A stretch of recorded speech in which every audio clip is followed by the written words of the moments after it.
रामकृष्ण हरी. श्री तुकाराम महाराज गाथा भाष्य अभंग 496. होय होय वारकरी, पाहे पाहे रे पंढरी. काय करावी साधने, फळ अवघेची येणे. अभिमान नुरे, कोड अवघेची पुरे. तुका म्हणे डोळा, विठो बैसला सावळा. अरे नरा, वारकरी हो आणि आयुष्यात एकदा तरी पंढरी बघ. इतर साधने करण्याची आवश्यकताच काय आहे?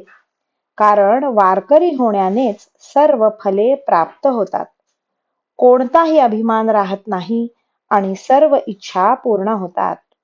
तुकाराम महाराज म्हणतात, अरे वारकरी झालास म्हणजे सावळा विठ्ठल तुझ्या बुद्धीच्या डोळ्यात कायमचा बसेल. रामकृष्ण हरी. श्री कृष्णार्पणमस्तु.